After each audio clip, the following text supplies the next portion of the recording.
Uno de los regalos de gracia que Dios ha dado a su iglesia a través de los años ha sido el regalo de teólogos brillantes, hombres que Dios equipa de forma única para su tarea, hombres con una devoción singular a la verdad de la palabra de Dios, con un afecto apasionado por las cosas de Cristo y también hombres con una capacidad intelectual prodigiosa.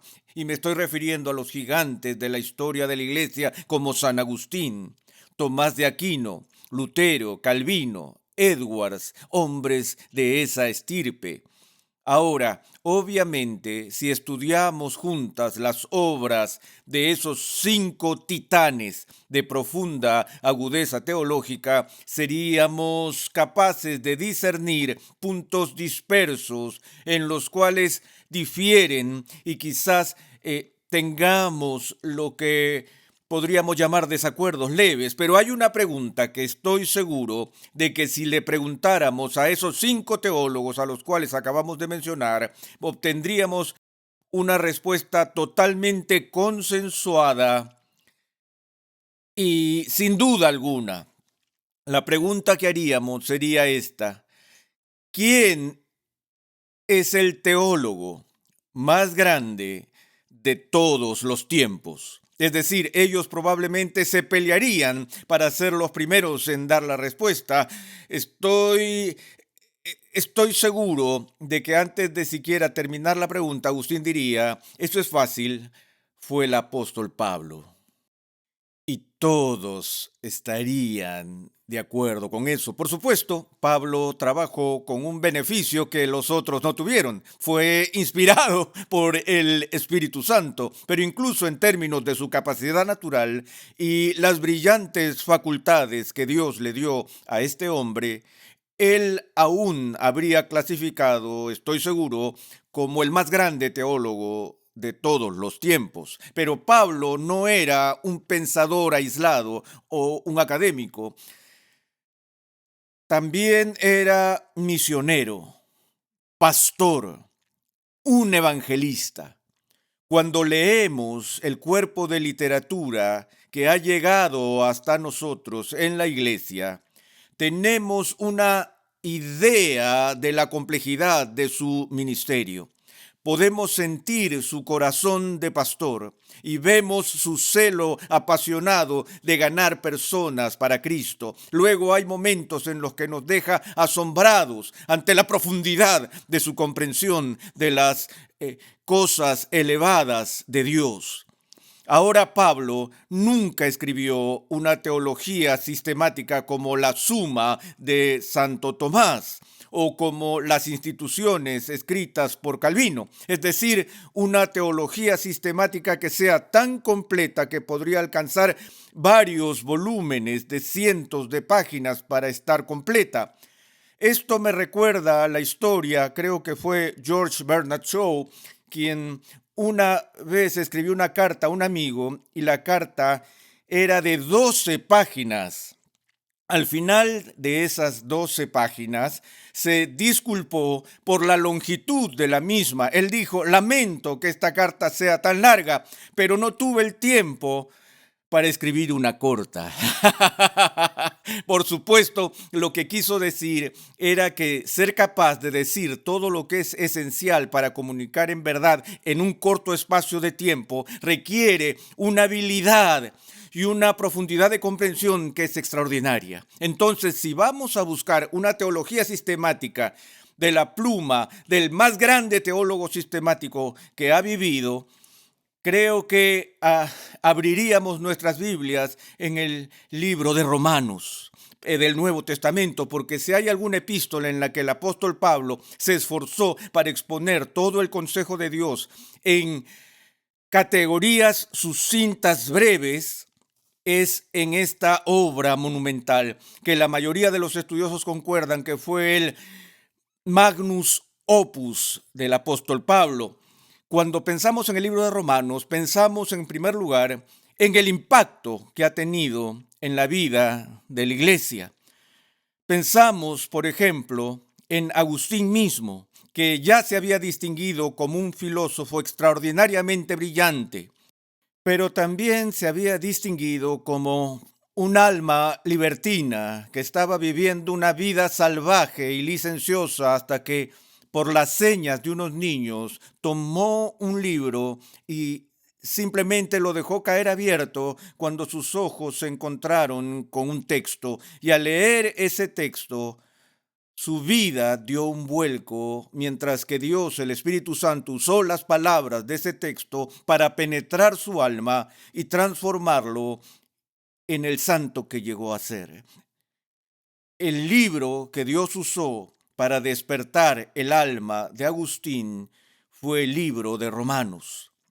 Recordamos a John Wesley dando testimonio de su poderosa experiencia de conversión mientras escuchaba un sermón en Aldersgate, donde durante el sermón dijo que sentía en su corazón un calor extraño. El sermón esa noche era del libro de Romanos. Cuando pensamos en la lucha agonizante de un monje agustino en Alemania, que buscó desesperadamente en cada rincón de la iglesia el poder encontrar paz y seguridad de salvación en algo que pudiera calmar su conciencia del ataque de la ley de Dios, que lo dejó, por así decirlo, colgando suspendido, según su propio testimonio, sobre el abismo del infierno. Pero este académico, una noche en su estudio, estaba preparando clases, y mientras investigaba sobre lo que iba a dar a la mañana siguiente, llegó al entendimiento iluminado de la palabra de Dios que cambiaría el curso de su vida y el curso de toda la historia de la iglesia. Cuando Martín Lutero tuvo una nueva comprensión del libro de Romanos, dijo: cuando comprendí este texto, él señaló, las puertas del paraíso se abrieron y entré a través de ellas. Fue el libro de Romanos que despertó a Lutero a la doctrina de la justificación solo por la fe y lo persuadió que este era el artículo sobre el cual la iglesia se mantiene o cae. Como resultado de esta experiencia, el libro de Romanos se convirtió en el punto central de la controversia teológica del siglo XVI y llegó a ser conocido como el libro de la Reforma. Ahora, en el libro de Romanos, el apóstol Pablo nos da su más cuidadosa exposición del Evangelio mismo. La declaración temática de toda la epístola se encuentra en el primer capítulo, cuando Pablo habla de su propia convicción como deudor, tanto a judíos como a griegos, a sabios como a ignorantes, que tenía esta misión de proclamar el evangelio a todo el mundo, porque en el evangelio, del cual dijo que era poder de Dios para salvación, se revela la justicia de Dios, la cual es por la fe. No aquella justicia por la que Dios mismo es internamente justo y perfecto, sino esa justicia que ahora se está haciendo disponible para aquellos que carecen de su propia justicia, la justicia que viene a nosotros como un regalo de Dios que nos es dada por Cristo mismo. El apóstol dice, citando a Habacuc, mas el justo por su fe vivirá. Ese es el tema central de Romanos. Esa fue la pasión de Pablo, explicar el evangelio y el evangelio de la justificación solo por la fe a todos los que estaban en Roma y a todos los que leerían esta obra a través de los tiempos. Pero Pablo empieza esa gran exposición hablando sobre por qué el evangelio es buena noticia. ¿Por qué es esencial que nosotros obtengamos justicia, no por nosotros mismos, sino a través de aquel que es perfecto en todos los aspectos? Él empieza estableciendo las bases para la comprensión del evangelio. Antes que nada, estableciendo la universalidad de nuestra culpa. Antes que una persona pueda regocijarse con las buenas noticias, primero tiene que escuchar las malas noticias. Y las malas noticias que Pablo declara es que cada uno de nosotros, por naturaleza, está expuesto a la ley de Dios y a su suprema justicia y santidad, y que ante su tribunal todos hemos sido reunidos, toda la humanidad, tanto judíos como griegos, y hemos sido hallados culpables delante de Dios. La razón por la que la justificación por la fe es una buena noticia es porque es la única forma posible por la que una persona injusta puede sobrevivir al justo juicio de Dios. Así que Pablo dice que esta universalidad de la culpa se observa de varias maneras. En primer lugar, explica en el primer capítulo de Romanos que Dios se ha revelado en el orden creado, a todos los seres humanos. Por lo que ninguna persona puede jamás estar delante de Dios en el día del juicio y decir, yo no sabía que existías. Pablo argumenta que Dios se ha revelado a sí mismo de forma manifiesta, evidente y continua, en términos tan claros que todo el mundo recibe el mensaje. Pero la respuesta universal de la raza humana a este evidente escenario de la gloriosa revelación que se encuentra en la naturaleza es la de suprimir tal conocimiento, reprimiéndolo y luego cambiarlo o corromperlo en algún tipo de idolatría. Por lo que nuestra tendencia es servir y adorar a las criaturas antes que al Creador. Y luego, además de esa revelación, Pablo habla entonces de un conocimiento interno de Dios, por el cual todos somos de nuevo encontrados culpables, porque no solo Dios ha manifestado su eterno poder y deidad a través de la naturaleza exterior, ese glorioso escenario en el que caminamos cada día, sino que también ha visitado a su pueblo internamente, plantando su ley en sus corazones para que cada ser humano tenga conciencia y cada ser humano tenga cierto entendimiento básico y fundamental de la diferencia entre el bien y el mal. Luego Pablo mira a los judíos, quienes además de la conciencia y además de esta revelación inmediata interna que Dios da, ellos también tenían el beneficio supremo de la palabra escrita, los oráculos mismos de Dios. Pero aún teniendo la ley de Dios por completo, escrita en piedra y luego en pergamino en las Sagradas Escrituras, no disuadió a los humanos del pecado. Entonces, después de haber hecho esto, entonces Pablo señala que cada uno de nosotros no alcanzábamos la gloria de Dios, el judío y el griego. Nadie ha satisfecho las demandas absolutas de la perfecta justicia de Dios, tal como se expresa en su ley. Y eso nos deja al borde de la desesperación cuando nos dice que por las obras de la ley, ningún ser humano será justificado. Pero ahí está el pero apostólico. Pero ahora, dice, aparte de la ley, la justicia de Dios ha sido manifestada. Es esa justicia que es por fe, para que todo el que crea, todo el que pone su confianza en Cristo, que aquellos que ponen su confianza en Cristo reciban la misma justicia de Cristo como Dios lo declara a su cuenta. Y luego desarrolla este concepto apuntando al patriarca del Antiguo Testamento, Abraham, como el ejemplo supremo de alguien que fue declarado justo, incluso cuando aún por sí mismo no tenía justicia propia de la cual jactarse. A lo que estamos llegando desde el principio en Romanos capítulo 3, capítulo 4, capítulo 5, es la manifestación suprema de la gracia de Dios, mientras Él da el don de fe a su pueblo. Una vez que alguien es justificado por Dios, entonces el apóstol declara que tiene paz para con Dios y ahora accedemos a su misma presencia. A partir de allí muestra lo que sucede como resultado de la transformación de la persona, de la llegada de la persona a la fe y su justificación, que de inmediato, necesariamente y en consecuencia, al recibir la fe y los beneficios de la justificación, comienza la peregrinación cristiana de la santificación. Recordamos la frase de Lutero, simil justus et peccator, que el cristiano es al mismo tiempo justo y pecador.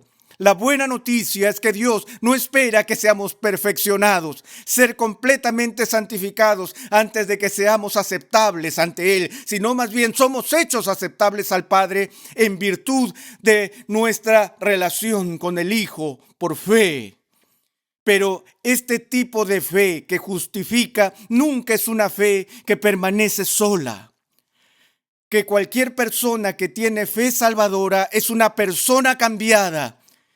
Y esa persona empieza inmediatamente el largo proceso de toda la vida de ser conformado a Cristo, lo que llamamos santificación, que Pablo desarrolla en el capítulo 6 y en el capítulo 7 habla de la guerra, la lucha que sigue y sigue a lo largo de la vida cristiana, que algunos han llamado el militant cristiana, la batalla cristiana. La lucha cristiana por la que tratamos de hacer morir las obras de la carne y crecer en nuestra manifestación de la obra del Espíritu. En el capítulo 8 nos entrega la gloriosa garantía del cuidado providencial de Dios, en la que se nos dice que, y sabemos que para los que aman a Dios, todas las cosas cooperan para bien. Esto es para los que son llamados conforme a su propósito. Y ahora presenta otro de los grandes temas que se recuperó durante la Reforma.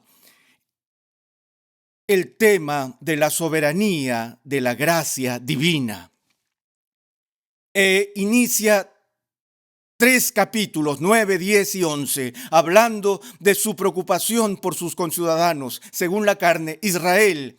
Y habla de su elección original y cómo los propósitos de Dios en la elección pueden ser dramatizados a través de los ejemplos que se muestran en el Antiguo Testamento en la diferencia entre Jacob y Esaú. Habla de cómo la inclusión de Jacob en el reino de Dios no se basa en ningún mérito encontrado en Jacob, sino que se basaba única y exclusivamente en la gracia de Dios que obró en su redención. Y Pablo, por supuesto, luego cita a Moisés, recordándoles a los romanos que Dios tendrá misericordia de quien tenga misericordia.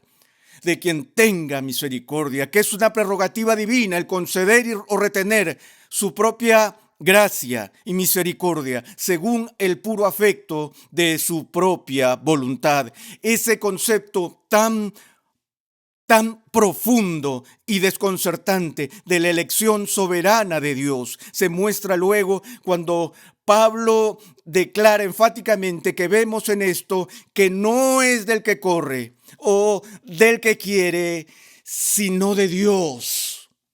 Ese es el tema, que la salvación es del Señor, que es el obrar del Señor.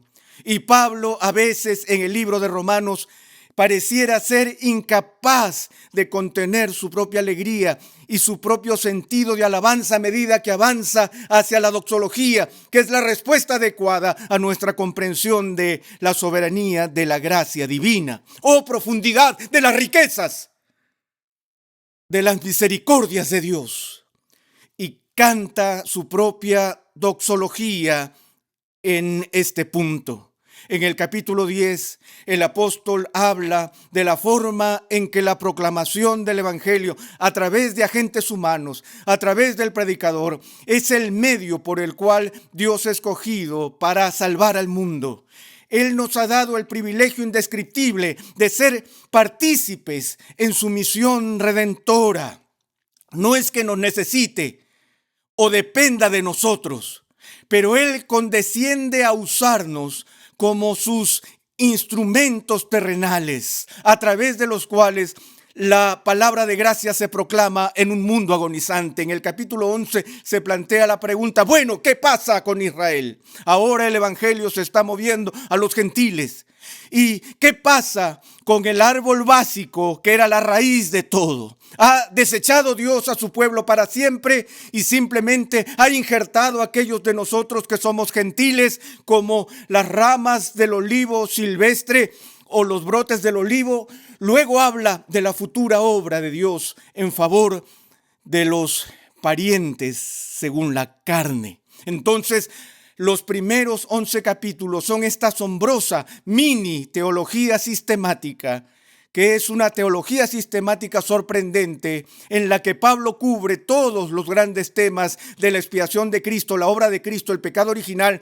Todos esos puntos son expuestos allí. En el capítulo 12, como cualquier buen teólogo debería ser, Pablo vuelca su atención a la aplicación práctica de nuestra comprensión de las verdades de Dios, llamándonos entonces a una vida de no conformidad a este mundo y de conformidad a las cosas de Dios.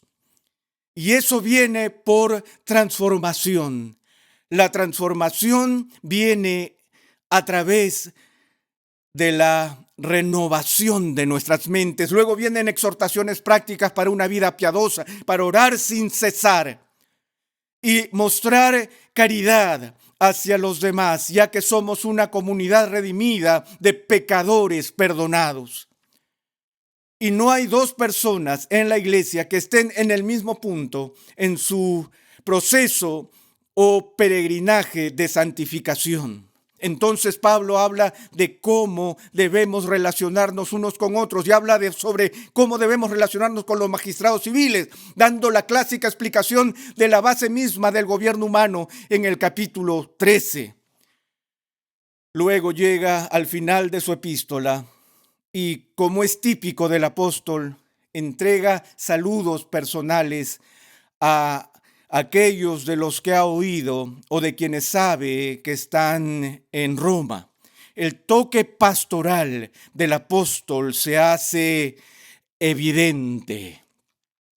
El libro de Romanos es lo bastante simple como para que un niño entienda su mensaje básico y, sin embargo, es lo suficientemente profundo para mantener a las más grandes mentes de la iglesia cristiana muy ocupadas por toda una vida.